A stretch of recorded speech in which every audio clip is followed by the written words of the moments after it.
جال بواري حكم رانيدا مدرسي پیغمبر صلى الله عليه وسلم چاکترین کسی حکمرانی داد پروری پرورده کردوا چونکە گوێیان لە پەیامی ئیلاهی و پەیامی پێغەمبەر گرتووە صلی الله عليه وسلم.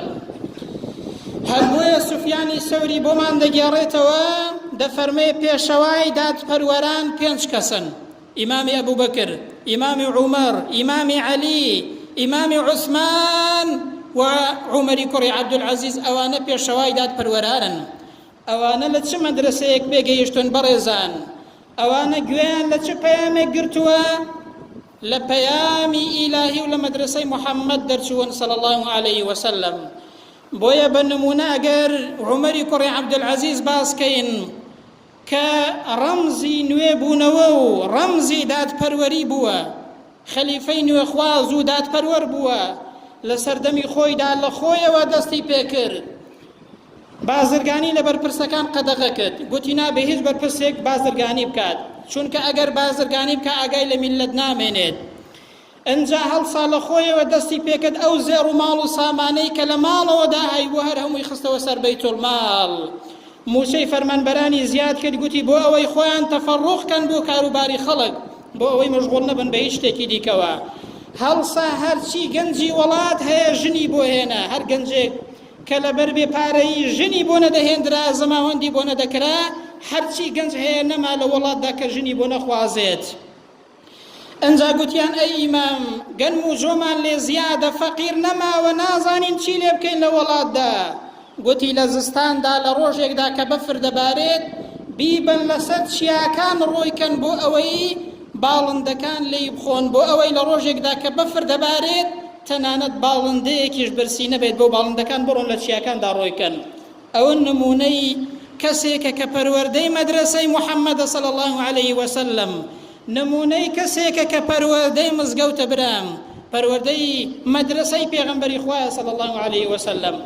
دەی هەر خۆتان حکم بکەن، هەر خۆتان تەماشاکەن، ئایا ئەوانە کە دادپەروەر بوون و گوێیان لە مزگەوت و پەیامی مزگەوت و پەروەردەی مزگەوت گرتووە، ئەوانە کە دەرچووی مەدرسەی پێغەمبەر بوون صلی الله عليه وسلم، بزانە لەگەڵ واقعی ئێستای ئەو ڕۆماندا چەند فەرقیان هەیە برام. ئەوە پەروەردەی ئیمانیە، ئێستاش کە دەیبینین پەروەردە غەیری ئیمانی و غەیری مزگەوت، ئەوەیە کە واقعی خۆمان ئێستا دەیبینین برام.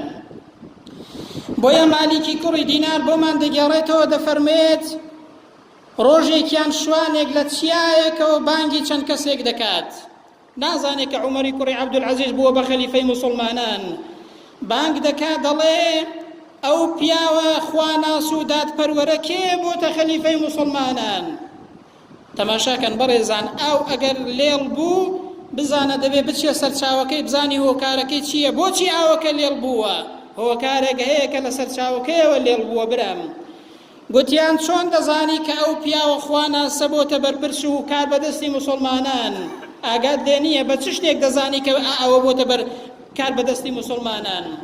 گوتی بەوە دەزانم هەر کاتێک کار بەدەستێکی چاک بۆ کار بەدەستی موسڵمانان و خەلیفەی موسڵمانان، بەخوا دەزانم گورگ و شێر واز لە مەڕ و ماڵاتەکەمان دێنن، بەخوا دەزانم بەوەی کە پیاوێکی دادپەروەر بووە کار بەدەستی موسڵمانان، تەنانەت گورگ و شێریش بەلای مەڕەکانمان دانایەن و وازمان لێ دێنن.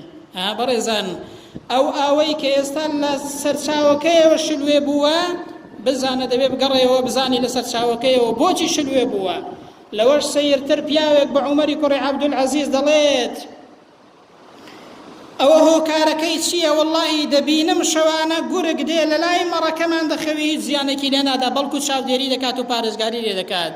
گوتی سەیر نییە برام، ئینسان ئەگەر بەینی خۆی و خوای چاک کرد، خوای پەروەردگاریش بەینی گورگ و مەڕیش بۆ ئینسان چاک دەکات.